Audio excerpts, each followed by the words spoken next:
හරලම අද අපි සාකච්ඡා කරන්න යන්නේ දම අන්තිමට සාකච්ඡා කරපු MCQ පේපර්. ඒ කියන්නේ අපි පේපර් ක්ලාස් එකේ කරා 2025 පෙබරවාරි රෝයල් එකේ දීපු පේපරේ. ඒකේ සෙකන්ඩ් පාර්ට් එක තමයි දැන් සාකච්ඡා කරන්න යන්නේ. ෆස්ට් පාර්ට් එකේ MCQ ටික මේ දාලා තියෙන YouTube එකේ. ඒක අනිවාර්යෙන් බලන්න. හරිද? හරි. බලන්න සෙකන්ඩ් පාර්ට් එක ගණන් ටික ස්ට්‍රක්චර්ඩ් එකෙන් පටන් ගමු අපි. මම මෙතනදී අර MCQ එකෙන් වගේම තමයි මම ඔයගොල්ලන්ට තීරය දෙලා ආසේ තාම කවර් කරලා දීලා තියෙන්නේ මෙනු උපකරණයි යාන්ත්‍ර විද්‍යාව ටික විතරයිනේ. දැන් අපි ලකුණු මේ මොකද්ද ලකුණු සතිය පටන් ගන්නවා. ලකුණු සතිය මේ සතිය පටන් ගන්නවා දෝලන හතරංග ටික. එතන පටන් ගත්තට පස්සේ ඔයගොල්ලන්ට මෙතන දෝලන හතරංග ස්ට්‍රක්චර් ටික කරන්න පුළුවන්. හරිද? අපි දැනට මේ අපි කවර් කරලා තියෙන තීරය වලින් තියලා ප්‍රශ්න ටික කරගෙන යමු. හරිද? බලන්න පළවෙනි ප්‍රශ්නේ. පළවෙනි ප්‍රශ්නේ නැත්නම් ස්ට්‍රක්චර්ඩ් එකේ පළවෙනි එකේ තියෙනවා මෙනු උපකරණයක් ගැන තියෙන නැත්නම් ගෝලමානයක් ගැන තියෙන මෙනු උපකරණ වල තියෙන ගෝලමානය ගැන තමයි අහලා තියෙන්නේ. හරිද? හරි. බලන්නකො. 1. පාසල් විද්‍යාගාරයේදී ගෝලමානයක් භාවිතා කර ඔරලෝසු තැටියක බාහිර අරේ සෙවීමට සිසුවෙක් අදහස් කරයි. මම තීරය කියලා දෙද්දි කිව්වා ගෝලමානයේ තියෙන එක ප්‍රයෝජනයක් තමයි මොකද්ද? වක්‍රතා අරේ සෙවීම. ඔන්න ඒ ප්‍රයෝජනය තමයි මෙතන මේ පාවිච්චි කරන්න යන්නේ. ඔරලෝසු තැටියක අරේ හොයන්න තමයි යන්නේ. මෙම ගෝලමානයේ වෘත්තාකාර පරිමාණයේදී කොටස් 50කි. වෘත්තාකාර මේ පරිමාණයේ තියෙන කොටස් 50ක්. ඒ සිරස් පරිමාණය මත රේඛීය අපගමනයේ මිලිමීටර් 2ක් වීමට පරිමාණය වට 4ක් කැරගිය යුතුයි. ඒ කියන්නේ අර වෘත්තාකාර පරිමාණය වට 4ක් කැරගුණාට පස්සේ රේඛීය පරිමාණය කොච්චරක් යනවද? රේඛීය පරිමාණය මිලිමීටර් 2ක් යනවා. මිලිමීටර් 2ක් යනවා. අපෙන් අහන්නේ මොකද්ද? මෙම ගෝලමානයේ කුඩාම මිනුම කුමක්ද කියලා. හරි අපි කොහොමද කුඩාම මිනුම හොයන්නේ? අපි කුඩාම මිනුම හොයන්නේ මෙන්න මෙහෙම. අපි මුලින්ම හොයාගන්න ඕනේ එක වටයක් කැරගෙද්දි වෘත්තාකාර පරිමාණය එක වටයක් කැරගෙද්දි ප්‍රධාන පරිමාණය කොච්චරක් වෙනස් වෙනවද කියලා. අන්න එතකොට අපිට නේද ප්‍රධාන පරිමාණයේ කුඩාම කොටස ගැන නැත්නම් ප්‍රධාන පරිමාණය ගන්න පුළුවන් අඩුමාගේ. ඒක බෙදනවා මොකෙන්ද? වට පරිමාණයේ කොටස් ගන්න. අපි අරකට කියනවා නමක් අන්තරාලය කියලා. මතකද දන්නේ? ප්‍රධාන පරිමාණය එක කොටසක් එක මේ ප්‍රධාන පරිමාණය සමාන මේ වෘත්තාකාර පරිමාණය එක වටයක් යද්දී ප්‍රධාන පරිමාණය නැත්නම් සිරස් පරිමාණය උඩට යන ප්‍රමාණයට අපි කිව්ව මොකද්ද? අන්තරාලය කියලා. ඔන්න අන්තරාලය බෙදීම මොකද්ද? වෘත්තාකාර පරිමාණයේ කොටස් ගණන. ඔන්න ඕකෙන් එනවා අපිට මොකද්ද? කුඩාම මිනුම. හරිද බලන්න. හරි අපි එහෙනම් ප්‍රෝමලක එකට උත්තරේ පළවෙනි ප්‍රශ්නේ ප්‍රෝමලක 1. අපෙන් අහන්නේ මොකද්ද? කුඩාම මිනුම. කුඩාම මිනුම හොයන්න කලින් අපි හොයන්න ඕනේ ප්‍රධාන නැත්නම් අන්තරාලය හොයාගෙන අන්තරාලය. අන්තරාලය. ඒ කියන්නේ වට පරිමාණය එක වටයක් යද්දී ප්‍රධාන පරිමාණය කොච්චරක් උඩ යනවද කියලා. වට පරිමාණය එක වටයක් යද්දී කොච්චරක් උඩ යනවද? වට පරිමාණය වට 4ක් යද්දී කොච්චරක් උඩ යනවද? මිලිමීටර් 2ක් යනවා. එන වට පරිමාණය එකක් යද්දී කොච්චරද දෙන්නේ? අන්තරාලය ගන්න පුළුවන් 2 මිලිමීටර්. මිලිමීටර් 2 බෙදන්න ඕනේ. වට කීයද? වට 4. එන්න වට 4ක් යද්දී මිලිමීටර් 2යි නම් එක වටයක් යද්දී කොච්චර මිලිමීටර් ප්‍රමාණයක් යනවද කියලා හොයන්නේ. මෙන්න මෙහෙම. මෙතනින් එන අපිට කීයද? 0.5 මිලිමීටර්. එහෙනම් අන්තරාලය කීයද? මිලිමීටර් 0.5. මේ තියෙන අන්තරාලය කුඩාම මිනුම නෙමෙයි. මේ තියෙන අන්තරාලය. හරිද? ඔයගොල්ලෝ අන්තරාලය. අපිට අහන්නේ කුඩාම මිනුම. එහෙනම් මට ගන්න පුළුවන් කුඩාම මිනුම සමානයි අන්තරාලය 0.5 මිලිමීටර් බෙදෙනවා වට පරිමාණයේ කොටස් ගන්න කීයද? වට පරිමාණයේ කොටස් ගන්න 50. එතකොට එනවා එක බෙදීම 100යි මිලිමීටර් නැත්නම් 0.01 මිලිමීටර්. ඔන්නක තමයි උත්තරය. අර කෙලින්ම අහලා නැහැ කුඩාම මිනුම දෙන්න ගන්න ඕන දත කෙලින්ම දීලා නැහැ. පොඩ්ඩක් පොඩි ගණනය කිරීමක් කරලා උත්තරේ ගන්න තමයි දීලා තියෙන්නේ. එතකොට මෙතනදී කුඩාම මිනුම ගන්න තියරි එක හොඳටම දැනගෙන ඉන්න ඕනේ. හරිද? ගෝලමානයේ කුඩාම මිනුම ගන්න තියරි එක හොඳටම දැනගෙන ඉන්න ඕනේ මේ උත්තරේ ගන්න. මම හිතනවා කට්ටියට තේරෙන්නේ නැති කියලා. හරි බලන්න B වලදී B මේ තියෙන A කොටස උත්තරේ එතන B කොටස. B කොටස අපිට දීලා තියෙනවා මුලින්ම අපි දන්නවා පාඨාංක ගන්න කලින් මොකද්ද කරගන්න ඕනේ? ඉස්කුරු පුදුඩ වීදුරු කදාවක් උඩ තියලා සීරු මාරු කිරීමක් කරගන්න ඕනේ. මේ සීරු මාරු කිරීමේදී ඉස්කුරු පුදුඩ පිටියේ මෙහෙමලු. මේ ප්‍රතිබිම්බය කොහොමද පේන්නේ කියලා අපිට රූප සටහනක් ඇඳලා පෙන්වන්නලු. අපි දන්නවා මෙයාව මෙතන ස්පර්ශ කරාට පස්සේ ස්කරූප්පු තුඩ ඇසුරේ මේ මොකද වීදුරු කදාව ඇතුලෙන් අපිට පේනවා මොකද්ද ස්කරූප්පු තුඩේ ප්‍රතිබිම්බය මේ ආහාරයට සීරු මාරු කරලා මොකද වෙන්නේ ස්කරූප්පු තුඩයි ස්කරූප්පු තුඩේ ප්‍රතිබිම්බය මොකද වෙන්නේ එකිනෙකට ස්පර්ශ වෙනවා සමපාත වෙනව නෙමෙයි ස්පර්ශ වෙනවා සමපාත වෙනවා කියලා කියන්නේ වෙන එකක් ස්පර්ශ වෙනවා කියලා කියන්නේ තව එකක් සම්පාත වෙනවා කියන්නේ මොකද්ද එක මතක හිටින එකට තමයි අපි සම්පාත වෙනවා කියලා කියන්නේ තේරෙනවද සම්පාත වෙනවා කියන්නේ කිසියම් වස්තුවක් තව වස්තුවක් මත එක මතක පිහිටන එක. මෙතන එක මතක පිහිටීමක් නෙමෙයි වෙන්නේ මේ දෙන මොකද වෙන්නේ? ස්පර්ශ වීමක් වෙන්නේ. හරිද? නා අපිට වෙනවා මෙතනදී මේ දෙන ස්පර්ශ වෙනවා. හරිද? ඕක තමයි B වලට එන උත්තරේ. බලන්න C එක. හරි. බලන්න C එක මොකද්ද කියලා තියෙන්නේ කියලා. C එකේ තියෙනවා මෙන්න මෙහෙම මෙතන බිංදුව මාක් කරලා තියෙනවා ගෑවෙන තැන 40 කියලා දීලා තියෙනවා. ප්‍රධාන මේ වට පරිමාණයේ ස්පර්ශ වෙන තැන 40 කියලා දීලා තියෙනවා. අපිට කියනවා මෙන්න මෙතනින් පෙන්නන පාඨාංගය මොකක්ද කියලා. හරිද? මට ඉස්සෙල්ලාම කියන්න මෙතන තියෙන වෘත්තාකාර පරිමාණය ඉහළට චලනය කරලා තියෙන පහළට චලනය කරලා තියෙන. ඔකට බැලුව බැලමට පේනවා මේ බිඳුවෙන් යට තමයි පාඨාංගය තියෙන්නේ. ඒ කියන්නේ මොකක්ද කරලා තියෙන්නේ?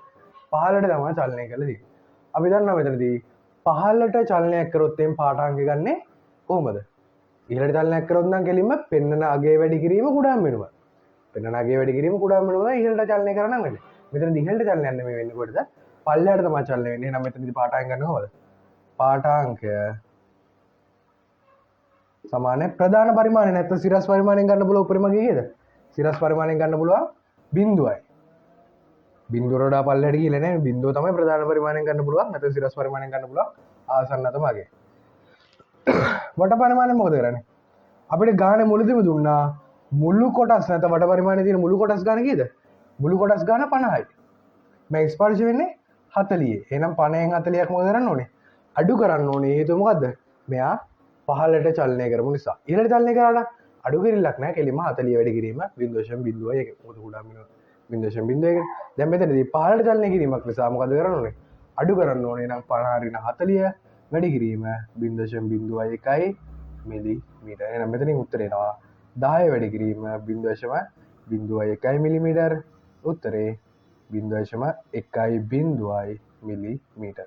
මෙන්න 0.1 මිලිමීටර කියලා දාන්න පුළුවන් නම් වඩා හොඳයි. මොකද හේතුව කුඩාම මිනුම දශම ස්ථාන 2කට මිලිමීටර වලින් නම් දශම ස්ථාන 2කට තියෙන නිසා අපි මෙතනින් ගන්න පාඨාංකත් දශම ස්ථාන 2කට තියන්න පුළුවන් නම් වඩා හොඳයි. මම තමයි ගන්නේ. හරි යන් අපි රෝලක මේ සිම්පල් E වලට.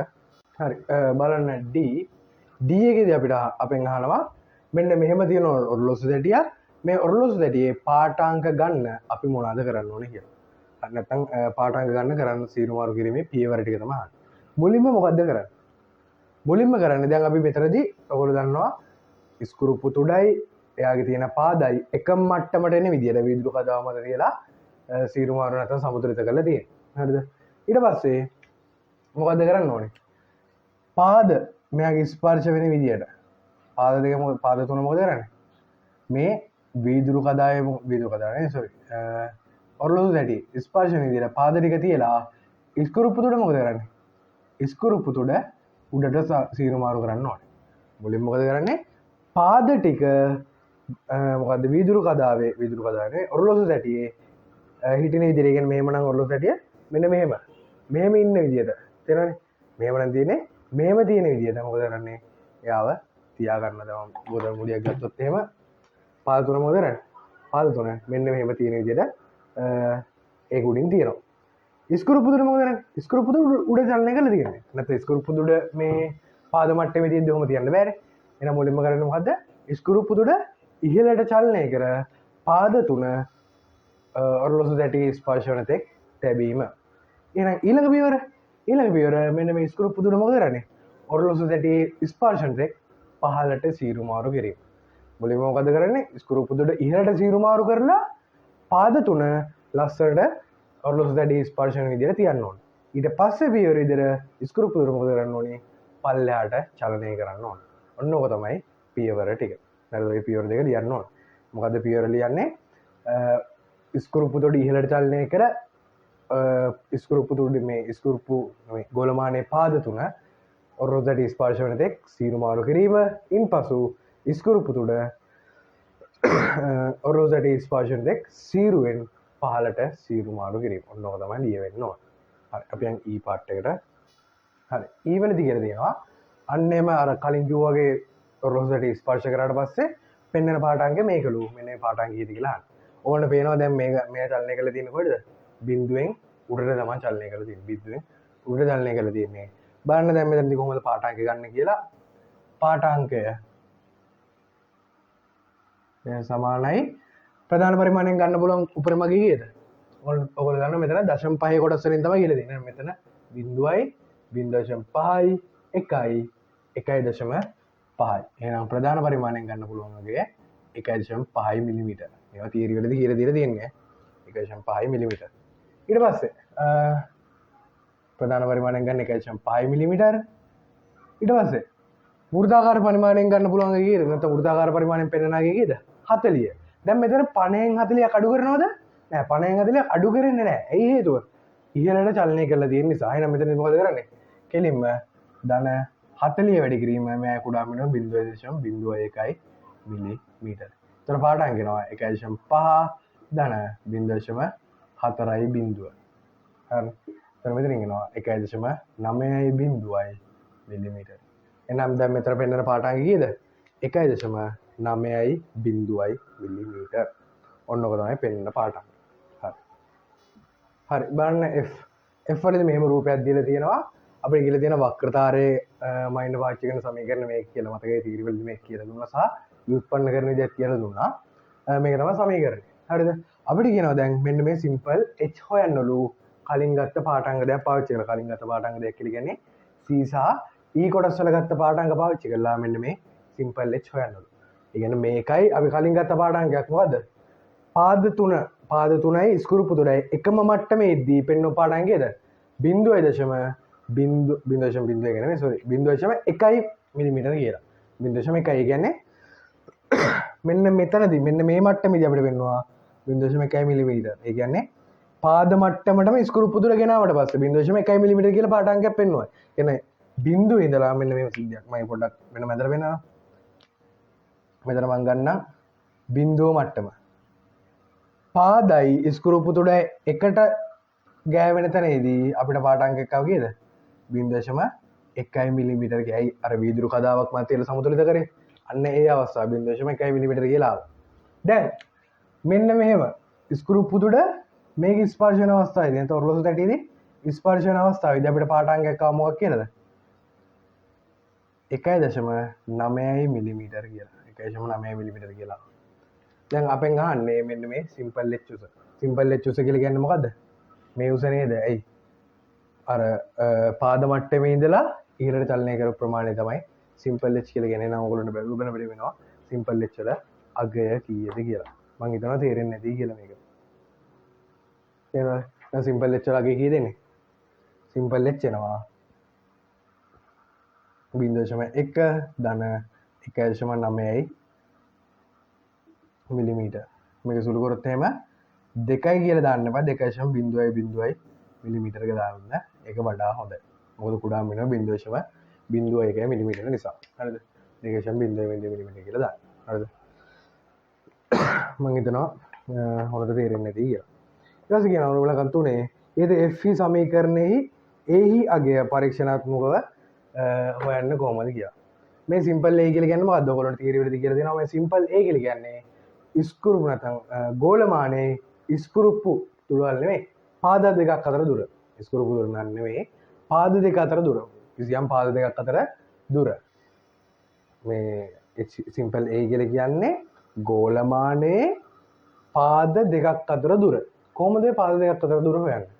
ක්‍රම දෙක තුනක් තියෙනවා. ප්‍රධාන ක්‍රමයක් තමයි ස්කෘපු තුඩ ඉහළට චලනය කරනවා. ඒ කියන්නේ පොළවේ වදින්නේ නැති වෙන්නේ ඉහළට චලනය කරනවා. ඉහළට චලනය කළා පාද තුන සුදු කඩදාසියක් මත තියලා තද කරනවා.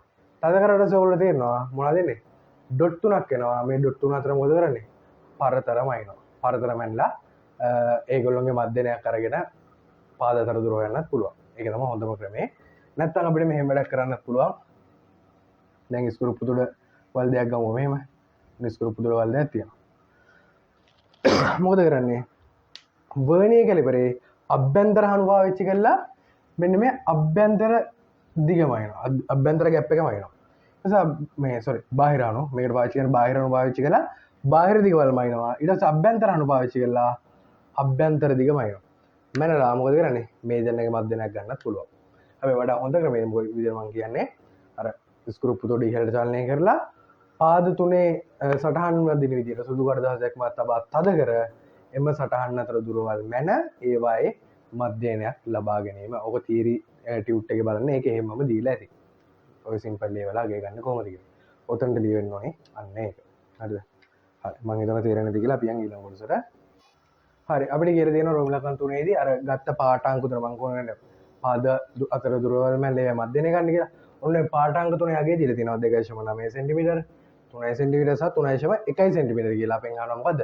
ඒ වලාගේ. ඒ විදිහටම ගන්න මොකද්ද එහෙනම්? ඒ වලාගේ විදිහට ගන්න මොකද්ද? මේගොල්ලෝගේ මැදනේ. එහෙනම් ඒ ගන්න පුළුවන් 2.9 ධන 3 ධන 3.1 සෙන්ටිමීටර බෙදෙනවා පාඨාංක තුනක් නිසා 3. එතකොට අපිට එනවා 3.0 සෙන්ටිමීටර කියලා. ඔලු සුළු කරලා බලන්න. සිම්පල් ඒ වලා කියනවා 3.0 සෙන්ටිමීටර කියලා. ඊට පස්සේ කියනවා අපිට අන්තිමට රෝමන 4 කැපිටල් R වල අගය සොයන්නලු. එහෙනම් කැපිටල් R වල අගය හොයන්නේ කොහමද? දැන් අපි h දන්නවා, සිම්පල් a දන්නවා. එහෙනම් කැපිටල් R කොහොමද හොයන්නේ? කැපිටල් R ලියන්න පුළුවන්. a කියන්නේ සෙන්ටිමීටර වලින් තියෙන සෙන්ටිමීටරුයි මිලිමීටරුයි කවලමේ ආදේශ කරන්න බෑ. එහෙනම් ඔක්කොම සෙන්ටිමීටර කරගන්න ඕනේ නැත්නම් ඔක්කොම මිලිමීටර කරනවා. මට ලේසි වැඩි මෙයාව මිලිමීටර කරන්න පුළුවන්. මිලිමීටර 30යි කියලා දාලා 3.0 සෙන්ටිමීටර ඒක මම දානවා 30යි මිලිමීටර කියලා. එහෙනම් බලන්න R ලියන්න පුළුවන්. 30 වර්ගය බෙදීම 6යි h කියලා කියන්නේ 2යි. ධන h බෙදීම 2යි. 30 වර්ගය කියලා කියන්නේ 900 බෙදීම 12 ධන h මෙතන ආදේශ කරන පුළුවන් 2යි කියලා. ඒතර 2 බෙදීම 2 කියලා කියන්නේ 1යි. මේක තව සුළු කරමු. R එනවා 6 වරක් 2යි නෑ. 3 වරක් 4යි 3 වරක් 300 304ෙන් බෙදුවොත් එහෙම 75 ධන 1යි එහෙනම් R එනවා 76යි මිලිමීටර කියලා. අද යන උත්තරේ මිලිමීටර වලින් තමයි එන්නේ. ඔන්නම තමයි එතනදී සුළු වෙන්නේ. මම හිතනවා කට්ටිය හොඳට තේරෙන්නේ නැති කියලා. මිලිමීටර 76යි. හරිද? හරි. ඒකේ තියෙන අන්තිම ප්‍රශ්නේ නෑ අන්තිම ප්‍රශ්නේ ඊට කලින් එක ගෝලමානයේ මැද ඇති ස්කෘප්පු තුළ ගෙවී යාම පරීක්ෂණයේ පාඨාංග කෙරෙහි බලපාන බව සිසුවෙකුගේ ප්‍රකාශ කරයි. එම තර්කය සමග එකම වන්නේ දී තමයි වෙන් අහන්නේ. හරි. මෙතනදී කියන්නේ ස්කෘප්පු තුඩ ගෙවී යනවලු. හරිද? ඔව්. ස්කෘප්පු තුඩ. ඒ කියන්නේ මේක පොඩ්ඩක් මොට වෙනවා කියලා කියන්නේ. දැන් තුඩ කිව්වට පස්සේ තුඩ තියෙන්නේ මෙහෙමනේ. මේ තුඩ පොඩ්ඩක් ගෙවී යනවා. ඒ කියන්නේ මෙහෙම එකක් වෙන්නේ. ඔන්න ඔහොම වෙනවා කියලා කියන්නේ. ස්කෘප්පු තුඩ ගෙවී යාම පරීක්ෂණයට බාධාවත්ද කියලා අහන්නේ. පරීක්ෂණයට බාධාවත්ද? මේක පරීක්ෂණයට බාධාවක් නෙවෙයි. අපිට ඕනේ මොකද්ද පාඨාංග විදියට? ඉහළට සහ පහළට යන ප්‍රමාණය මේ. බට මේ ප්‍රධාන සිරස් පරිමාණය දිග ඉහළට සහ පහළට යන ප්‍රමාණය මත පදනම් වෙලා තමයි අපි පාඨාංග ගන්න. ඒතර මෙතන ස්කෘප්පු තුඩ පොඩ්ඩක් කොට වුණා කියලා අවුලක් නැහැ. හරිද? ඒතකොට මෙතනදී මේ පරීක්ෂණයට බලපෑමක් වෙනවාද එකෙන්? පරීක්ෂණයට බලපෑමක් වෙන්නේ නැහැ. හරි. අපි ඊළඟ කොටසට අන්තිම කැල්ල. හරි. බලන්න එච්චර කියන පහත වගුවේ ඇති මිනුම් ලබා ගැනීමට ගෝලමානය සහ මයික්‍රෝඩි ස්කෘප්පාවනෙන් භාවිතා කළ හැකිනම් හරි ලකුණ දාන්නලු නොගෙනම් බැරිදි ලකුණ දාන්නලු. පළවෙනි එක සෙන්ටිමීටර් 50ක් දිග තහඩුවක ඇති සෙන්ටිමීටර් 2ක් පවුන නිෂ්කම්භයක් සහිත 0.5 සෙන්ටිමීටර් ගැඹුරක් සහිත සිලින්ඩරාකාර සිදුරක ගැඹුර. සිලින්ඩරාකාර සිදුරක ගැඹුර මයින්න පුළුවන්ද මයික්‍රෝඩි ස්කෘප්පාවනේ? සිදුරක ගැඹුර සිදුරක් ගැඹුර මයින්න බෑ මයික්‍රෝමීටර් ස්කෘප්පාවනේ පාවිච්චි කරලා. එහෙනම් මයික්‍රෝමීටර් ස්කෘප්පාවනේ මේ මයින්න පුළුවන්ද? බෑ. ගෝලමානයෙන් මයින්න පුළුවන්ද? ගෝලමානයෙන් මයින්න පුළුවන් සිදුරක පොඩි ලොකු එකක් බෑ. කුඩි මේ කුඩා සිදුරක ගැඹුර මැන ගන්න පුළුවන් ගෝලමානයෙන්. එහෙනම් ගෝලමානයෙන් පුළුවන් මයික්‍රෝමීටර් ස්කෘප්පාවනේ බෑ. ඊළඟ කඩදාසියක් ඝනකම. කඩදාසියක් ඝනකම මයින්න මයික්‍රෝමීටර් ස්කෘප්පාවනෙනුත් පුළුවන් ගෝලමානෙනුත් පුළුවන්. දෙකෙන්ම පුළුවන්. ඊට පස්සේ සෙන්ටිමීටර් 2ක් පවුන නිෂ්කම්භයේදී කුඩා ගෝලයක අරය කුඩා ගෝලයක අරේම ඉන්න මේ සෙන්ටිමීටර් 2ක් තියෙනවා. සෙන්ටිමීටර් 2ක් අරේ තියෙන එකක් මයින්න පුළුවන්ද ගෝලමානයෙන්? බෑ. ගෝලමානයෙන් සෙන්ටිමීටර් 2ක වගේක් මයින්න බෑ. හරිද? ඊට වඩා කුඩා එකක් තමයි මයින්න පුළුවන්. බලන්න මේ ටියුට් එකේ දීලා තියෙන්නේ යාගේ පරාසය. උඩට 0.5 මේ උඩට 1යි යටට 1යි වගේ තමයි දීලා තියෙන්නේ. තේරෙනවද? හරි. එතකොට මෙතනදී මේ සෙන්ටිමීටර් 2ක් මයින්න බෑ. උඩට මිලිමීටර් 5යි යටට මිලිමීටර් 5ක් වගේ තමයි මයින්න පුළුවන්. මයික්‍රෝමීටර් ස්කෘප්පාවනේ මයික්‍රෝමීටර් ස්කෘප්පාවනෙන් කොහොමද අරයක් මයින්න බෑනේ. කුඩා ගෝලයක අර ඒත් මයික්‍රොමීටර් ස්ක්‍රූප් ප්‍රමාණයෙන්ම ඉන්න බෑ. A4 කඩදාසියක් ඝනකම A4 කඩදාසියක් ඝනකම ගත්තොත් එහෙම ගෝලමානයෙන් සම්පූර්ණ A4 කඩදාසියම තිබ්බොත් මයින්න බෑ. A4 කඩදාසියෙන් කැල්ලක් කපලා අරගෙන මයින්න පුළුවන්. හැබැයි සම්පූර්ණ A4 කඩදාසියෙන් මයින්න පුළුවන්ද? A4 කඩදාසියෙන් බෑ. නේද? මයික්‍රොමීටර් ස්ක්‍රූප් ප්‍රමාණය පුළුවන්. මයික්‍රොමීටර් ස්ක්‍රූප් ප්‍රමාණයෙන් A4 කඩදාසියක ඝනකම මයින්න පුළුවන්. පරීක්ෂණාගාරයකදී ජූ නලයක අභ්‍යන්තර විශ්කම්භය අභ්‍යන්තර විශ්කම්භය මයින්න පුළුවන්ද මේ ගෝලමානය හෝ මයික්‍රොමීටර් ස්ක්‍රූප් ප්‍රමාණය පාවිච්චි කරලා? බෑ. දෙකෙන් එකක්වත් පාවිච්චි කරලා ඒක මයින්න බෑ. ඔහොම තමයි එතන බගුව එන්නේ. මම හිතනවා කට්ටියට ඒක හොඳට තේරෙන්නේ නැති කියලා. අපි යන් ඊළඟ ප්‍රැක්ටිකල් එකට. හරි බලන්න ළමයි තුන්වෙනි ස්ට්‍රක්චර්ඩ් එක දෙවෙනි ස්ට්‍රක්චර්ඩ් එක මම පොඩ්ඩක් ස්කිප් කරා. ඔයගොල්ලන්ට තාම තියරි කරලා නැති නිසා තියරි කරලා පස්සේ අපි ඒක සාකච්ඡා කරමු. කොහොමත් මේ MCQ සහ ස්ට්‍රක්චර්ඩ් එක මිස් කර නැති ස්කිප් කර කර ගියපුවා තියරි කරලා පස්සේ මම ඔයගොල්ලන්ට මේ සාකච්ඡා කරනවා. මෙතනදී මොකද්ද කියන්නේ? සිම්පල් M කියලා ස්කන්ධයක් තියෙන වස්තුවක් තියෙනවා. එයා උඩින් ඉඳලා මේ දුන්න මත රැත ඇරියට පස්සේ දුන්න ස්වභාවික පිටීමේ ඉඳලා පල්ලෙහාට x කියලා දුරක් චලනය වෙලා මෙයා නිශ්චලතාවයේ ඉන්නවලු. x කියලා දුරක් චලනය වෙලා නිශ්චල වෙනවලු. නිශ්චල වෙනවා කියලා කියන්නේ මෙතන ගෝලයට ප්‍රවේගයක් තියනවද? ප්‍රවේගයක් නැහැ. උඩ ඉඳලා නිශ්චලතාවය අතරදී ප්‍රවේගයක් තියනවද? ඒත් ප්‍රවේගයක් නැහැ. අපෙන් අහන්නේ මෙතන සිද්ධ වෙන විභව ශක්ති වෙනස. ඒ වල රෝමිලක එකේ දිහනවා විභව ශක්ති වෙනස මොකද්ද සහ විභව ශූන්‍ය මට්ටම මාක් කරන්න කියලා. රෝමිලකම් ඒ වල එක. මම මාක් කරන්නේ විභව ශූන්‍ය මට්ටම මෙන්න මේක විදියට. විභව ශූන්‍ය මට්ටම. විභව ශූන්‍ය මට්ටම මේක විදියට තමයි මම මාක් කරන්නේ. එනේ විභව ශක්තිය මොකද්ද? විභව ශක්තිය අපි දන්නවා E සමානයි mg h කියලා කියන උසනේ. උස කීයද දැන්? විභව ශූන්‍ය මට්ටමේ ඉඳලා තියෙන උස කීයද? h ධන x. දැන් මේක තමයි විභව ශක්තිය. ප්‍රමිලකන් දෙකේ දුන්නේ දුරුණියතේ k කියලා දීලා තියෙනවා. විතතේ x කියලා දීලා තියෙනවා. ප්‍රත්‍යක්ෂතා විභව ශක්තියට සමීකරණයක් ලියන්න කියලා තියෙනවා. හරි. ප්‍රත්‍යක්ෂ විභව ශක්තිය ඔයගොල්ලෝ දන්නවා E සමානයි භාගයයි k x වර්ග. කෙලිම තීරයේ තියෙන සමීකරණ ලියන්න තියෙනවා. භාගයයි k x වර්ග ප්‍රත්‍යක්ෂ විභව ශක්තිය. ඊට පස්සේ කියනවා ශක්ති සංසිද්ධි මූලධර්මය ලියා දක්වන්නලු. ශක්ති සංසිද්ධි මූලධර්මය කියන්නේ මොකද්ද? කිසියම් පද්ධතියකට බාහිර බලපෑමක් නොමැති විට එහි ආරම්භක චාලක ශක්ති සහ විභව ශක්තිය වල එකතුව සමානයි අවසාන චාලක ශක්තිය සහ විභව ශක්තිය වල එකතුව. යාන්ත්‍රික ශක්තිය විදිහට ගන්න අපි චාලක ශක්තිය සහ විභව ශක්තිය විතර ප්‍රධාන වශයෙන් මේ දෙක තමයි ගන්න. හරිද? විද්‍යුත් ශක්තිය, තාප ශක්තිය මේ ඒ වගේ අපි යාන්ත්‍රික ශක්ති සංසිද්ධියට දාන්නේ නැහැ. අපි සිලබස් එක කතා කරන්න තියෙන්නේ යාන්ත්‍රික ශක්ති සංසිද්ධිය. යාන්ත්‍රික ශක්ති සංසිද්ධිය කතා වෙන්නේ ඔන්න ඔය විභව ශක්තිය සහ චාලක ශක්තිය කියන දෙන්න ගැන. එහෙනම් මොකක්ද වෙන්නේ? බාහිර බලපෑමක් නොමැති විට කිසියම් පද්ධතියක ආරම්භක යාන්ත්‍රික ශක්තියයි අවසාන යාන්ත්‍රික ශක්තිය මොකද වෙන්නේ? සමානයි. ඕක තමයි යාන්ත්‍රික ශක්තිය සංසිඳීමේ කියලා කියන්නේ. ඊට පස්සේ කියන රෝමලක 4 මෙන්න මේ සම්බන්ධතා දෙක පාවිච්චි කරලා යාන්ත්‍රික ශක්ති සංසිඳී මූලධර්මය ආදේශ කරන්න ඕනේ. එහෙනම් මොකද වෙන්නේ? ආරම්භයේදී මෙයාට තිබ්බ මොකද්ද? විභව ශක්තියක් දුන්න ඇවිල්ලා තද වුණාට පස්සේ මොකද වෙන්නේ?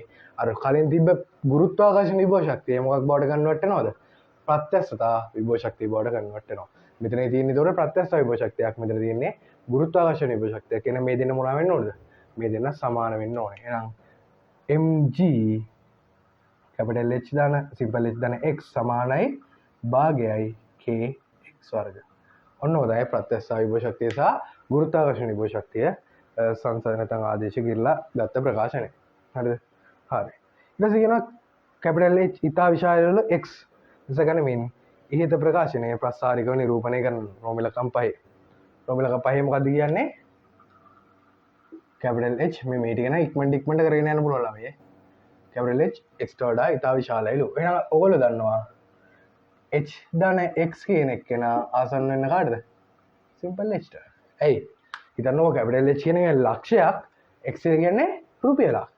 ලක්ෂයකට රුපියලක විතර මොකදනේ? 1 ලක්ෂ 1යි. අර රුපියල ගණන් ගන්නවද? රුපියල ගණන් ගන්නේ නෑ. ඒ වගේ සිද්ධියක් තමයි මෙතන තියෙන්නේ. h කියලා කියන්නේ ලක්ෂයක්. ලක්ෂයට එකක් විතරත් මේ ඊට ආසන්න මොකද? h තමයි. එහෙනම් මට මේ ප්‍රකාශනේ පොඩ්ඩක් මොඩිෆයි කරන්න පුළුවන් කොහොමද? mg h සමානයි භාගයයි k x වර්ග.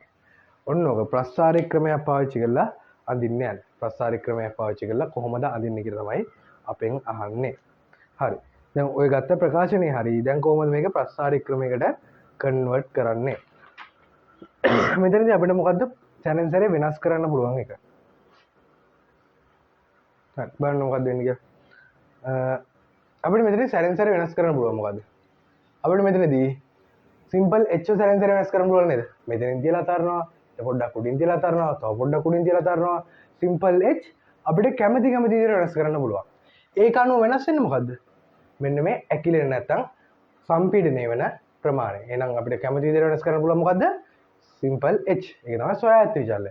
පරායත්ත විචල්‍ය තමයි සිම්පල් x. හරිද? හරි. එහෙනම් මෙතනදී සිම්පල් h තමයි x විදිහට එන්න ඕනේ. බලන්නකෝ සිද්ධිය. මම මෙතන x වර්ග උක්ත කරනවා. x වර්ග සමානයි 2යි mg බෙදීම k h. මොකද මේ y සමානයි mx හැඩේ ප්‍රස්ථාරයක් තමයි එන්නේ. අපිට කැමති විදිහට වෙනස් කරන්න පුළුවන් කවද? Simple h. ඒක තමයි ස්වයාත්ත විචල්‍ය. පරායත්ත විචල්‍ය විදිහට මොකද එන්නේ? x වර්ග. x වර්ගාවට ප්‍රශ්නයක් නැහැ. ඒක එන්නේ x වර්ග වලින්. තේරෙනවද?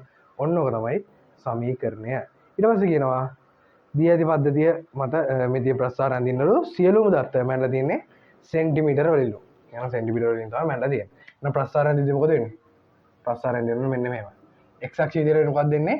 Simple h. ඒක මයිනස් සෙන්ටිමීටර වලින්. y අක්ෂය විදිහට මොකක්ද දෙන්නේ? x වර්ග. ඒක මැනලා තියෙන විදිහට මොකද්ද? සෙන්ටිමීටර වර්ග. මොකක්ද හැඩේ? y සමානයි mx හැඩයක් තමයි එන්නේ. ඔන්නම තමයි ඒකට එන උත්තර ටික. සරලයි තමයි. තියරටි පුළුවන් නම් මේ ප්‍රශ්නේ ටක් ටක් ගාලා හදාගෙන යන්න පුළුවන්. ඊට පස්සේ කියනවා සම්මත ඒකක භාවිතා කරගෙන අන්දේදී ප්‍රස්ථාරයේ අනුක්‍රමණය හොයන්න ගත්ත දත්ත කියන අනුක්‍රමණය හොයන්න ගත්ත පාඨාංග යුගලයක් තියෙනවා. අනුක්‍රමණය හොයන්න ගත්ත පාඨාංග යුගලය තමයි එකක් 36 20 අනිත් එක 38 100. මෙන්න මේ අනුක්‍රමණය යුගල දීලා තියෙනවා. මෙතනින් දුනු නියතය සඳහා ප්‍රකාශයක් ලියන්න කියලා කියන්නේ. දුනු නියතය සඳහා ප්‍රකාශයක්. හරි බලන්න. මෙතනදී දුනු නියතය සඳහා ප්‍රකාශයක් තමයි ලියන්න කියලා කියන්නේ. මෙතන වස්තු ස්කන්ධය අපිට දීලා තියෙනවා. සිම්පල් m කියන වස්තු ස්කන්ධය කිලෝග්‍රෑම් 2යි කියලා ගාන පටන් ගද්දි පටන් ගන්න ඡේදයෙන් දීලා තියෙනවා. හරි. ඒක පොඩ්ඩක් පැත්තකින් දාමු. මුලින්ම අනුක්‍රමණය හොයමු. අනුක්‍රමණය මම කියලා තියෙනවා ළමයි මේකෙදි ඒකකත් එක්ක ආදේශ කරන්න කියලා. අනුක්‍රමණය මොකද? ඒකකත් එක්ක. අනුක්‍රමණය කියනවාද? y කණ්ඩාංක වෙනස 100 ඍණ 20 සෙන්ටිමීටර් වර්ගය. ඒ y කණ්ඩාංක වෙන සෙන්ටිමීටර් වර්ග වලින්. බෙදීම x කණ්ඩාංක වෙනස 38 ඍණ 36 සෙන්ටිමීටර්. අනුක්‍රමණය නම මෙතනදී 80 බෙදීම 2යි. 100න් 20ක් ගත්තොත් 80යි 80 බෙදීම 2යි කියන්නේ 40යි සෙන්ටිමීටර කියලා. අනුක්‍රමණය නේ 40යි සෙන්ටිමීටර කියලා. අපෙන් අහන්නේ මොකද්ද? දුනු නියතය. බලන්න දුනු නියතය ගන්න කොහොමද කියලා. කීයද? රෝමලකම් 7 නේ. රෝමලකම් 7. මේක රෝමලක 6. මේක රෝමලක 6. රෝමලක 7 බලන්න. රෝමලක 7 අපිට කියනවා දුනු නියතය ගන්න කියලා. මේ ප්‍රස්ථාර අනුක්‍රමණය මොකට සමාන වෙන්නේ? 2යි mg බෙදීම k නේ. අනුක්‍රමණය සමාන 2යි mg බෙදීම k. ඒක සමාන වෙනවා. දැන් අනුක්‍රමණය අපි හොයාගත්තා. ඒක SI එකේ වලින් දාගමු. 40 වැඩි කිරීම 10 ඍණ 2යි මීටර. 40 වැඩි කිරීම 10 ඍණ 2යි මීටර. දැන් ආදේශ කරමු. 2 වැඩි කිරීම m කියලා කියන්නේ 2යි කිලෝග්‍රෑම්. ඒක ගානේ දීලා තිබ්බා. g 10යි ms ඍණ 2යි. බෙදීම k සමානයි 40 වැඩි කිරීම 10 ඍණ 2යි මීටර. හරි. ඔබ සුළු කරන්න තියෙන්නේ k එනවා.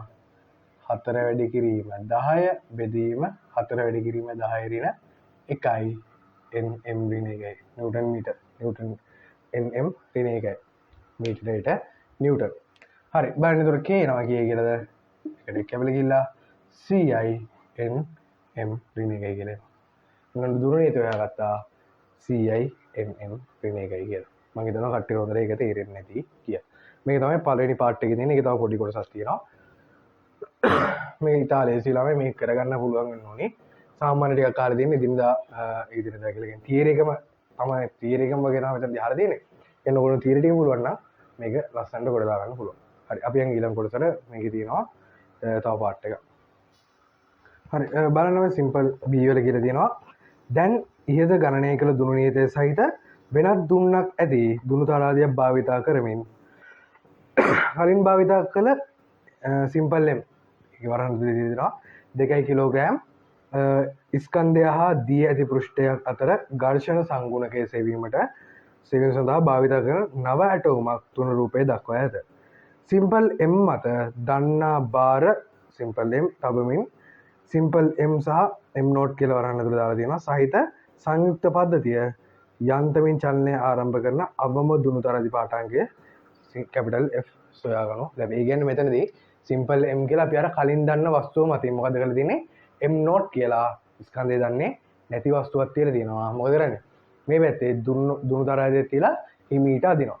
අදිද්දි මේගොල්ලෝ මොකද කරන්නේ? චලනය වීමට පටන් ගන්න අවස්ථාවේ දුනු තරදි පාඨාංගය තමයි හොයන්නේ. ඒක පදනම් කරගෙන මෙතන ඝර්ෂණ සංගුණකය තමයි මයින්නේ යන්නේ. මෙතන M නෝට් එක අපිට ඉතින් කියන්නේ. ඒක වෙනස් කරන්න පුළුවන් සැරේද? හරිද? අපෙන් අහනවා දැන් ඝර්ෂණ බලයට ප්‍රකාශයක් ලියන්න. සරල වැඩක්. ඝර්ෂණ බලයට ප්‍රකාශයක් ලියන්න තියෙන්නේ අපි දන්නා මෙතනදී R කියන්නේ මොකද්ද? R කියලා කියන්නේ M ධන M නෝට් G. පොළොවෙන් ඇති වෙන ප්‍රතික්‍රියාව කියන්නේ මොකද්ද? මේ දෙන්නගෙන් බර M ධන M නෝට් G. එහෙනම් ඝර්ෂණ බලය කියලා කියන්නේ F සමානයි mu R. නම් මේ ලියන්න පුළුවන් mu R කියලා කියන්නේ M ධන M නෝට් G. ඔන්න ඔය තමයි M ධන M නෝට් G. ඔය තමයි ඝර්ෂණ බලයට එන්න ප්‍රකාශනය. ඊට තියෙනවා කැපිටල් F සහ සිම්පල් F අතර ප්‍රකාශනයක් ලියන්න සම්බන්ධතාවයක් ලියන්න. මෙයා කියන්නේ මේ පද්ධතිය චලනය වීමට ඉතා ආසන්න මොහොතේදී මොකක්ද වෙන්නේ? කැපිටල් F එකයි මේ පැත්තට තියෙන ඝර්ෂණ බලය මොකක් වෙන්න ඕනද? ආසන්නව සමාන වෙන චලනය වීමට ඉතා ආසන්න අවස්ථාවයි. ඉතා ආසන්න අවස්ථාවේදී දුන්නෙන් දෙන බලයයි ඝර්ෂණ බලය මොකක් වෙනවද? ආසන්නව සමාන වෙනවා. එහෙනම් මොකද්ද වෙන්නේ මෙතනදී?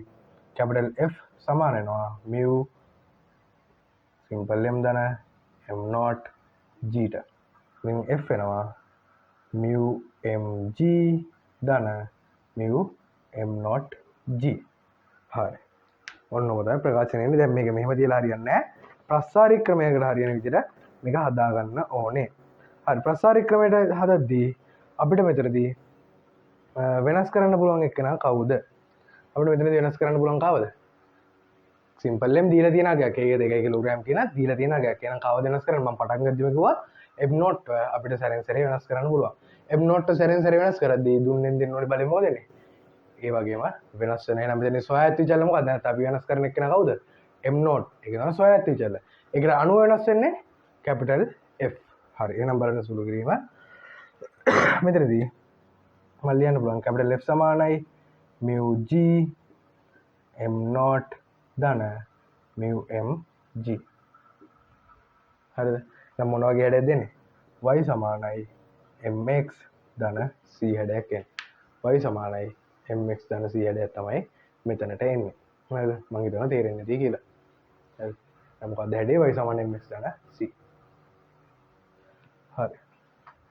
ඊට පස්සේ මොකක්ද කියන්නේ? දවසේ කියන අපි නව ප්‍රස්ථාරයේ කටු සටහනක් අඳින්නවා. ඒ ප්‍රස්ථාරණ දීලා තියෙනවා ඔයගොල්ලෝ ඔය.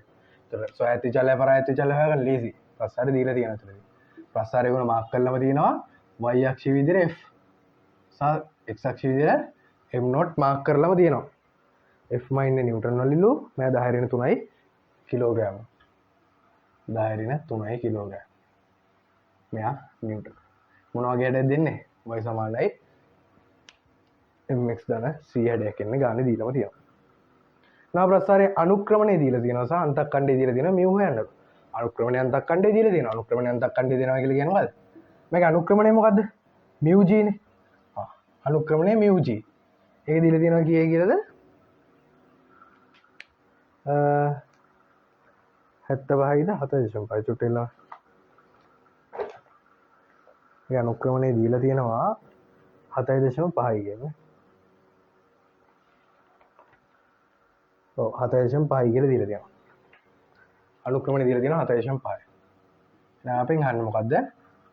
mu එක mu ගන්න පුළුවන් 7.5 බෙදීම g දන්නවා අපි කියලා. 10 නම් mu කීයද? 0.75. mu කියලා කියන්නේ ඝර්ෂණ සංගුණක. අපි දන්නවා ඝර්ෂණ සංගුණකේ ඒකක තියෙනවද? ඝර්ෂණ සංගුණකේට ඒකක නැහැ. හරිද? ඝර්ෂණ සංගුණක කියලා කියන්නේ ඒක නැත්නම් මාන නොමැති නියතාගයක් තමයි එන්නේ එතනදී. ඉහත පරීක්ෂණයේ සිම්පල් M හි නිර්වද්‍යතාවය තහවුරු කරන්න ඕන. හරි. අපි බලමු නිකන් සිම්පල් m වලට එන්නේ මොන වගේ ආගයක්ද කියලා. සිම්පල් m වලට එන්නේ මොන වගේ ආගයක්ද? අන්තකණ්ඩේ දීලා තිබ්බා μmg අන්තකණ්ඩේ කියන්නේ මේකනේ. μmg කිය කියලා දීලා තියෙන්නේ. 15යි කියලා දීලා තියෙනවා. 15යි. μmg 15යි. අදෙන් සුළු කරලා බලමු. මෙව අපි දන්න විද්‍යුජ 7යි 5යි m වැඩි කිරීම g කිය 10 සමානයි 15යි. මෙතනින් 7.5යි m සමානයි 15යි. m කියන්නේ කී දුර? m කියලා කියන්නේ 2 කිලෝග්‍රෑම්. එහෙනම් මේ පරීක්ෂණයට m වල උත්තරේ ලස්සනට එනවා නේද? ඒ කියන්නේ ප්‍රැක්ටිකල් එක හරියද වැරදිද? ප්‍රැක්ටිකල් එක හරියටම හරියි. මොකද හේතුව සිම්පල් m වල උත්තරේ ලස්සනට කිලෝග්‍රෑම් 2යි කියලා එනවා. එහෙනම් ප්‍රැක්ටිකල් එක අපි කරලා තියෙනවා හරියටම හරි. කොහොම තමයි ඒකේ හරි ස්ට්‍රක්චර් වලින් අපිට දැනට කරන්න පුළුවන් ওই දෙක විතරයි. අපි යන් දැන් essay එකට. හරිද?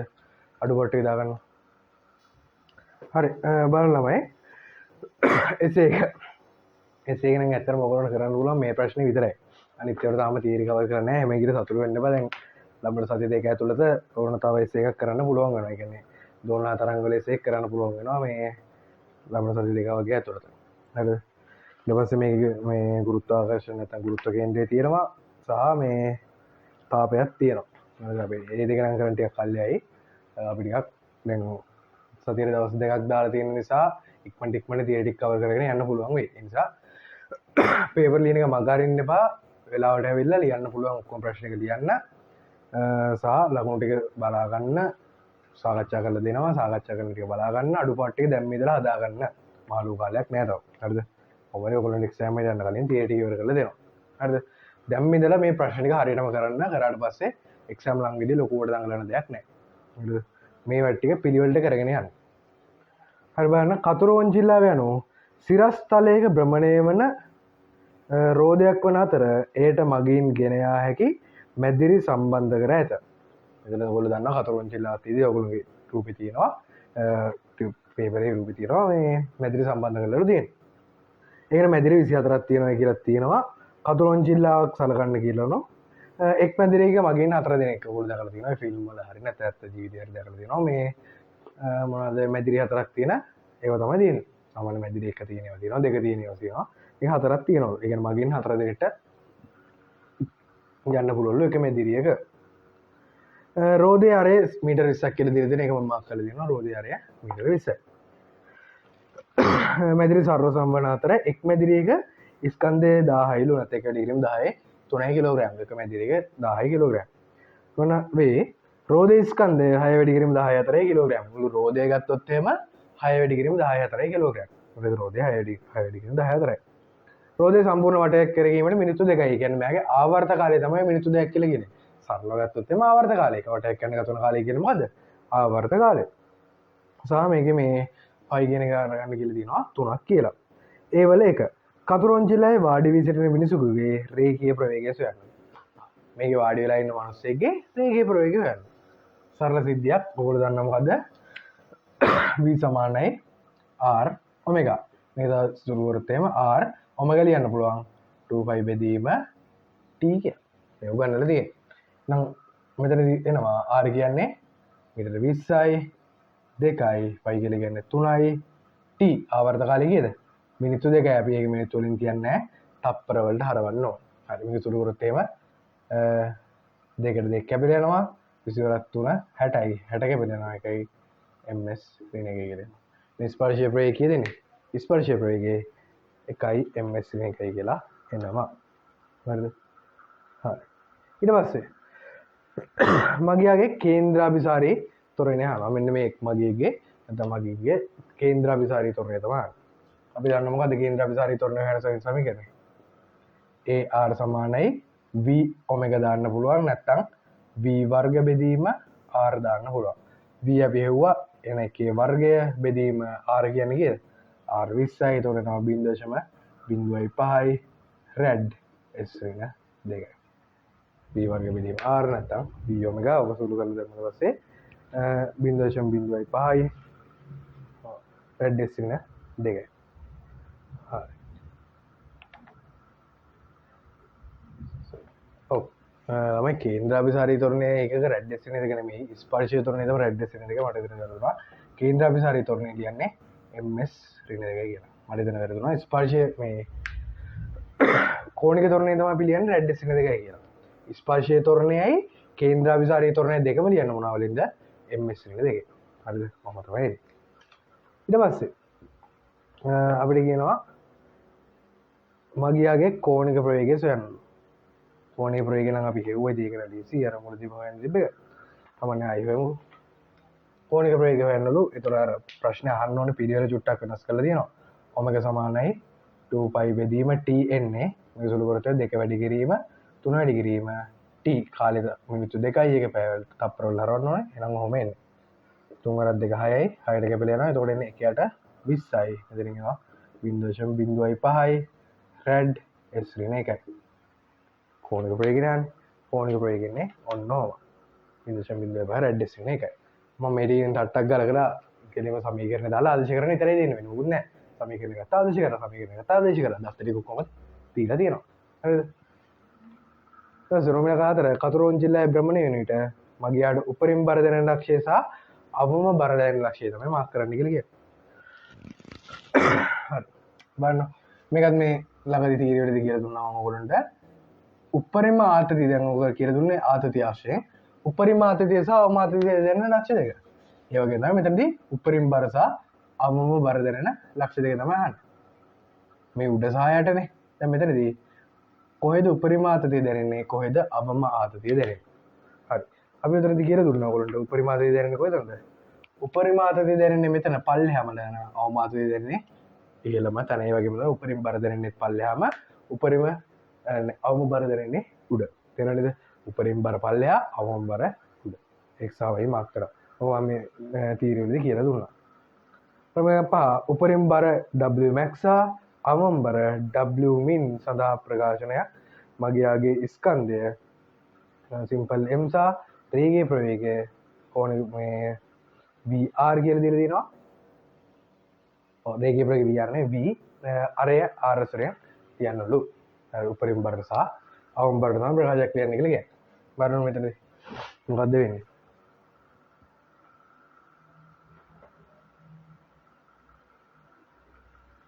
බලන්න මොකද කරන්න කියලා. උපරිම බරයි අවම බරයි. මම මෙතනදී ඔයගොල්ලන්ට ගානක් හැදුවා අන්තිම ක්ලාස් තිබ්බ දවසේදී. හොඳට බලගන්න මොකද්ද කරන්නේ කියලා. අර හදපු ගාන වගේම තමයි. මෙතනදී බර තියෙන කොහෙද? පල්ලෙහාට mg කේන්ද්‍රාභිසාරී බලය මම ගන්නම් r කියලා. ඔන්න ඔක තමයි ඔය බර විදිහට දැනෙන්නේ. හරිද? කේන්ද්‍රාභිසාරී බලය නැත්නම් ඒ සම්ප්‍රයුක්ත තමයි අපිට r කියලා දැනෙන්නේ. මෙතනදී මොකද්ද වෙන්නේ? r එකත් පල්ලෙහාට බරත් පල්ලෙහාට හැම වෙලෙම මේ r එක දෙන්නේ කොයි පැත්තටද? කේන්ද්‍රයේ දිශාවට. කේන්ද්‍රාභිසාරී තොරණේ කේන්ද්‍රාභිසාරී බලය දැනෙන්නේ කොහෙද? කේන්ද්‍රය දිශාවට. එහෙනම් මෙතනදී තියෙන Wmax එක දැනෙන්නේ. මම ලියන්න පුළුවන් r x තියෙන තැනේදී r කේන්ද්‍ර දිශාවට මොකක්ද දාන්නේ? f සමානයි mar මතකද? එතකොට එනවා r ඍණ mg සමානයි m v වර්ග බෙදීම r. එහෙනම් r එනවා මොකද්ද? mg ධන m v වර්ග බෙදීම r කියලා. ඔතනදී තමයි Wmax එක දෙන්නේ.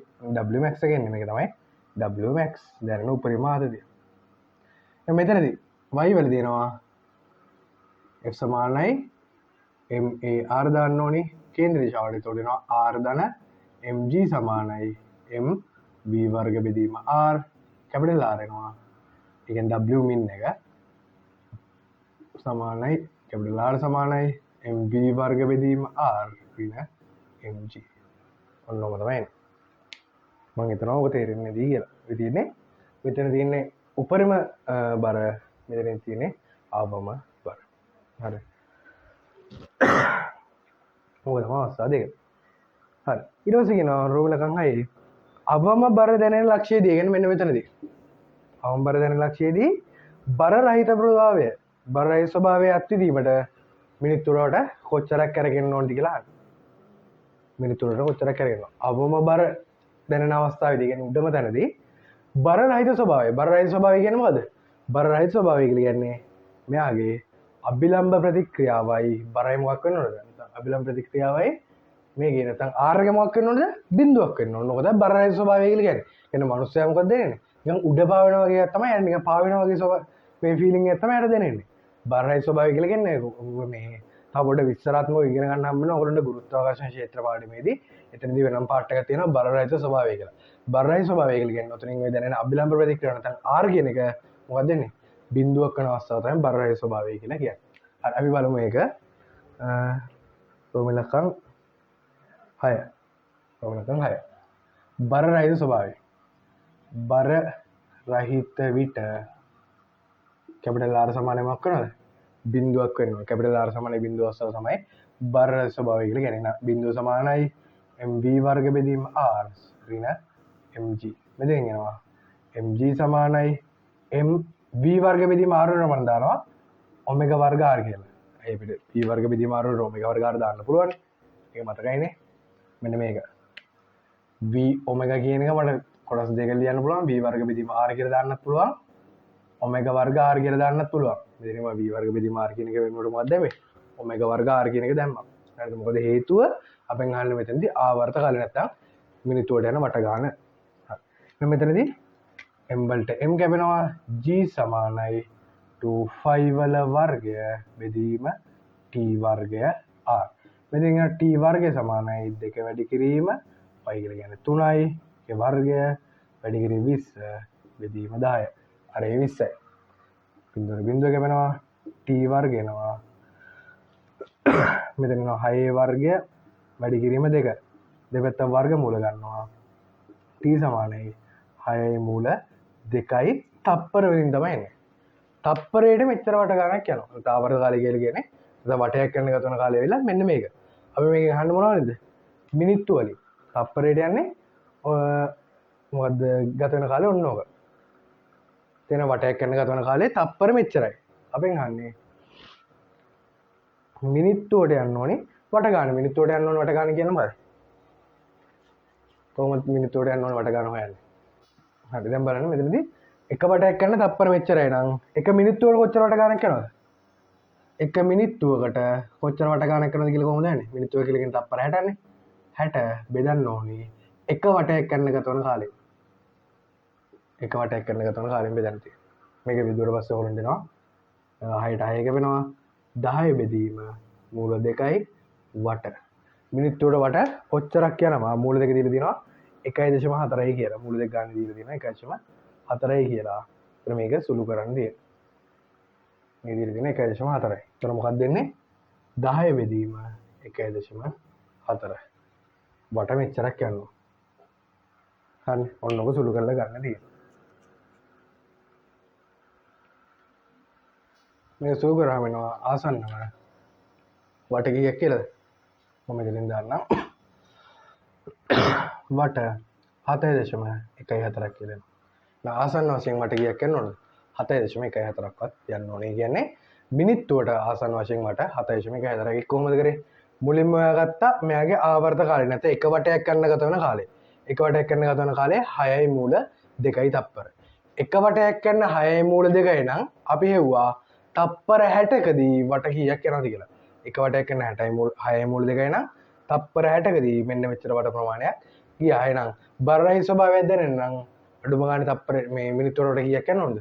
මිනිත්තුවකට 7.14 කියන්නේ අපි හෙව්වේ තප්පර 60කට කොච්චර වට ගණනක් කරනවද කියලා. තප්පර 60 කියලා කියන්නේ මිනිත්තුවක්. මිනිත්තුවට වට කොච්චරක් යනවද?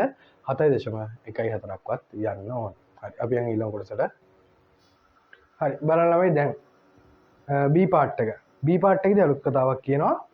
දැන් එක මගේගේ දැන් කලින් ගත්තේ නම් මොකද්ද? මගින් නැතුව මැදිරිය සහ කතුරුංජලව සලකලා තමයි ගත්තේ. දැන් අපිට කිව්වනේ මගින් 4 දෙනෙක් ඉන්නවා කියලා ගන්න පටන් ගත්තේ.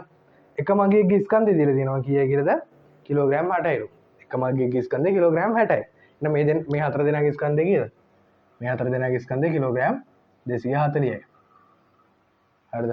මගින් 4 දෙනෙක් ඉන්නවනේ. එහෙනම් එක මැදිරියක ඉන්න මගින් කීයද? මගින් 4 දෙනා. එහෙනම් ඒගොල්ලෝ ස්කන්ධය 240 කිලෝග්‍රෑම්. ඒ වගේම මැදිරි ස්කන්ධය දීලා තිබ්බා කීයද කියලාද? මැදිරි ස්කන්ධය මතකද? එක වැඩි කිරීම 10 3යි කිලෝග්‍රෑම්. ඒ කියන්නේ හිස් මැදිරි ස්කන්ධය එක වැඩි කිරීම 10 3යි කිලෝග්‍රෑම් කියලා දීලා තිබ්බා. අපෙන් අහනවා පද්ධතියේ මුළු අවස්ථිත පූර්ණය කීයද කියලා. පද්ධතියේ මුළු අවස්ථිත පූර්ණය කීයද කියලා අහලා තියෙනවා. මැදිරි අවස්ථිත මෙන්න මේක මැදිරික අවස්ථිත පූර්ණය i සමානයි mr වර්ග වලින් ගන්න පුළුවන් කියලා දීලා තියෙනවා. එහෙනම් පද්ධතියේ මුළු අවස්ථිත ගුණය කියන්නේ මොකද්ද? මුළු මැදිරි වල අවස්ථිත ගුණය ධන කතුරු වංජිල වල තියෙන මොකයිද? රෞම්‍ය අවස්ථිත ගුණය. තේරෙනවද? රෞම්‍ය අවස්ථිත ගුණය. හරි. බලමු මේක හදන විදිය. රෝධක අවස්ථිත ගුණය නම් දීලා තියෙනවා I = mr වර්ග වලින්. කොහොමද මෙතන ලක්ෂී ස්කන්ධ විදිහට සලකන්නේ කියලා තියෙනවා ඡේදය හොඳට කියවන්න. ඡේදය කියලා තියෙනවා මේ එක මගේ ලක්ෂී ස්කන්ධ විදිහට සලකන්නේ කියලා. ඒගොල්ලෝගේ අවස්ථිත ගුණ ගන්න කොහොමද එනවා? ලක්ෂී ස්කන්ධ නම් ඒගොල්ලෝගේ අවස්ථිත ගුණ ගන්නෙත් I = mr වර්ග වලින්. නම් බලන්න මෙතනදී මුළු අවස්ථිත ගුණ හොයන විදිය මේ තියෙන B පාර්ට් එක B පාර්ට් එකේ රෝම ලක 1. මුළු අවස්ථිත ගුණ හොයන්න කලින් මම හොයනවා මැදිරි සහ මිනිසුන්ගේ I එක නැත්නම් අවස්ථිත ගුණය. කොහොමද ගන්නෙ? මැදිරි සහ මිනිසුන්ගේ ස්කන්ධය කීයද? 207යි. I = mr වලනේ එන්නේ. mr වර්ග. මුළු ස්කන්ධය කීයද? 240 ධන 1000. 240 කියන්නේ මගින් එක 1000 කියලා කියන්නේ හිස් මැදිරිය. වැඩි කිරීම r කියලා කියන්නේ 20යි. 20 වර්ගය. මේ වගේ කී දෙනෙක් ඉන්නවද?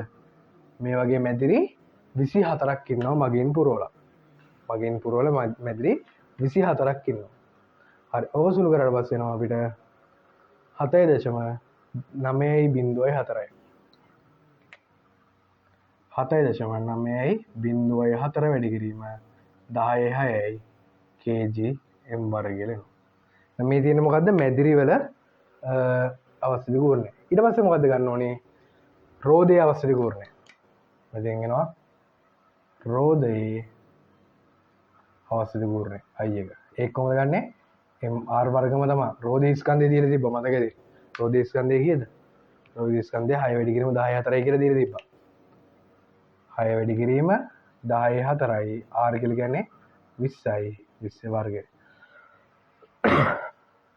මෙතන එනවා 24 වැඩි කිරීම මෙතනින් 400ක් එන්නේ 400 4 වල 6 24යි 10.6යි kg m සුළු කරලා බලන්න. ඕක තමයි රෝධයේ අවස්ථිත ගුණය. අපෙන් අහන්නේ මොකද්ද? මුළු අවස්ථිත ගුණය කීයද කියලා. මුළු අවස්ථිත ගුණය කියන්නේ මොකද්ද? මේ දෙන්නගේම එකතුව. මුළු අවස්ථිත ගුණය. තේරෙන්නේ නැහැ. ඔය වගේ තමයි එන්නේ මුළු අවස්ථිත ගුණය ගන්නවා. හරි. බලන්න. මේක සුළු කිරීම හරිනේ. මම මෙතන සුළු කිරීම චුට්ටක් බලන්න. සුළු කිරීම වැරදිනේ. සුළු කිරීම චුට්ටක් බලන්න. මෙතන ඉන්නේ 1240 වැඩි කරන්න ඕනේ 20 වර්ගය කියන්නේ 400යි 24යි. එතන මෙතනින් එනවා මෙහෙම එකක් එන්නේ. මේගොල්ලෝගේ මේ උත්තර නෙමෙයි 1.190යි 4 වැඩි කිරීම 10.7යි කියලා. ඒක මෙතනින් ගන්න පුළුවන් මට 2.4 වැඩි කිරීම 10.7යි කියලා. ඊට පස්සේ මුළු අවස්ථිත ගුණය ගන්න පුළුවන්. මුළු අවස්ථිත ගුණය ගන්න පුළුවන්. මේ දෙන්නගේ මොකෙන්ද? මේ දෙන්න එකතුවෙන් 1.9 එකතු කරන්න ඕනේ 2.4යි. වෙරෙනවා 3.59 වැඩි කිරීම 10.7යි kg m වර්ග. මේක තමයි මුළු අවස්ථිත ගුණය. මම හිතනවා කට්ටියට හොඳ තේරෙන්නද කියලා. කොහොමද අවස්ථිත ගුණය ගන්න? පොඩ සුළු කිරීම කියලා පොඩ්ඩක් බලන්න. හොඳ හොඳ ගණනය කරන්න. මේ රෝමිලකන් තුනේ මෙම් පද්ධතියේ නිශ්චලතාවයේ සිට ඉහත ඒ තුනෙහි කෝණික ප්‍රවේගය ලබා ගැනීමට තප්පර 6ක් කාලයක් ගත වේ නම් රෝධය මත ක්‍රියාත්මක වන මධ්‍යන බාහිර ව්‍යාවර්තය ගණනය කරන්න. බාහිර ව්‍යාවර්තය කියන්නේ ටෝ එක තමයි හොයන්න ඕනේ. ටෝ එක හොයන්න කලින් මොකද්ද හොයන්න ඕනේ? ඇල්ෆා එක හොයන්න ඕනේ. ඇයි මොකක්ද සමීකරණය?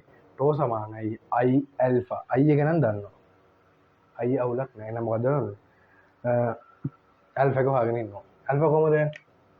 රෝමිලකන් දෙක ඇල්ෆා කොහොමද යන්නේ? ඔමෙගා සමානයි ඔමෙගා නෝඩ් ධන ඇල්ෆා ටී. මෙතනදී ඒ තුනෙහි කෝණික ප්‍රවේගය ඒ තුනෙහි අපි ගණනය කළ කෝණික ප්‍රවේගයක් හොයාගත්තා මොකද්ද? ඒ තුනෙහි කෝණික ප්‍රවේගය කියන්නේ 0.05යි. 0.05යි ඩෙසිමේට් කියලා හොයාගත්තා. මතකද ගිහිල්ලා බලන්න 0.05යි. 0.05යි ආරම්භ කෝණික ප්‍රවේගය 0යි ධන ඇල්ෆා ගතච්ච කාලය කීයද කියලා දීලා තියෙන්නේ? ගතච්ච කාලය 6යි. 6යි. දැන් ඇල්ෆා ගන්න පුළුවන් 0.05 බෙදීම 6යි.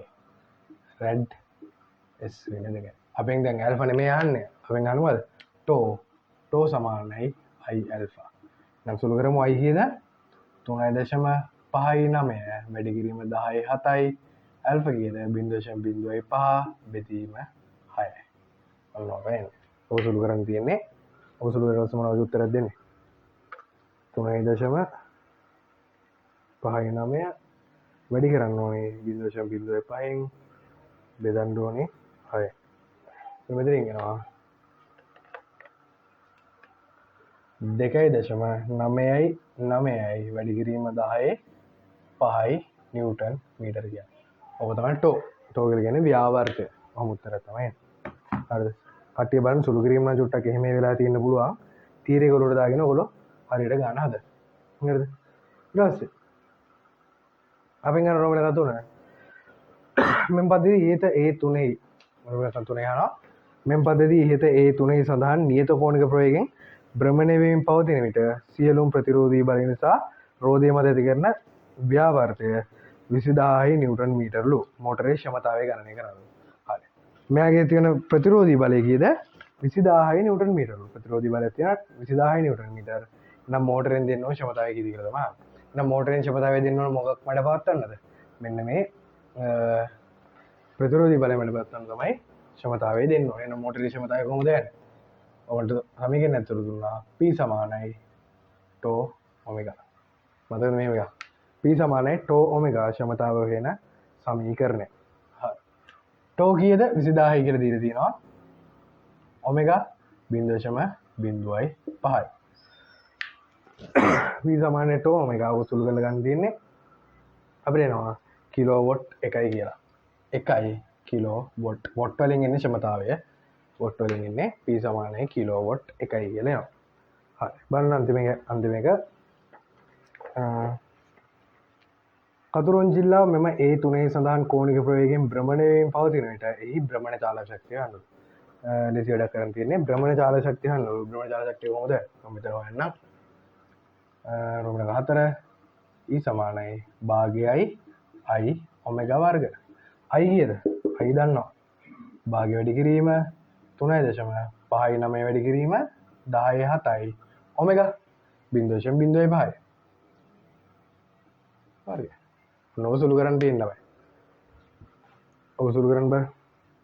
ඔය සුළු කරලා පස්සේ 3.59 වැඩි කිරීම වර්ගය බෙදීම 2. අපිට එනවා කීය කියලාද? 4.48යි 7.5 වැඩි කිරීම 10.4යි ජූල් කියලා එනවා. ජූල් වලින් එන උත්තරේ ශක්තිය හානේ ජූල් වලින් එන්නේ. ඔන්න ඔය තමයි භ්‍රමණ ජලිතයේ ගන්න හැදෙලා තියෙන්නේ. හරිද? මම හිතනවා කට්ටියට හොඳට තේරෙන්නේ නැති කියලා අනිවාර්යෙන් මේ ටික බලලා අඩුපාඩු ටික හදාගන්න. මොනවාරි තේරෙන්නේ නැත්නම් තිබ්බොත් වීඩියෝ එක පෝස්ට් කරලා ආයෙ පොඩ්ඩක් පිටිපස්සට ගිහිල්ලා මේ ටික බලන්න. හරිද? අනිවාර්යෙන්ම මේකේ සම්පූර්ණම අඩුපාඩු ටික හදාගන්න. ඊටු ටික දැන් ඔගේ ඉතුරු කරන්න බැරි වෙච්ච ප්‍රශ්න ටික ගැන හිතන්න එපා. ඒ ටිකේ තීරි කවර් කරලා පස්සේ වැඩේ කොට දාගන්න පුළුවන්. දැන් මෙන්න මේ කරලා තියෙන තීරි වලින් එන ගණන් ටික සම්පූර්ණම කොට දාගන්න බලන්න. හරිද? මේ තීරි ටික හොඳට පොලිෂ් කරගන්න. අර කලබලයක් නැතුව අපි ලස්සනට ඉස්සරහට මේ විදිහට වැඩේ කරගෙන යන්න. හරිද? එහෙනම් ඊටු ටිකත් එක්ක සව MCQ ටික දාලා තියෙන MCQ ටිකත් බලන්න. නම් අදට පේපර් ඩිස්කෂන් එක ඉවරයි. ඊළඟ පේපරෙන් අපි හම්බෙමු ඔබට සතියේ.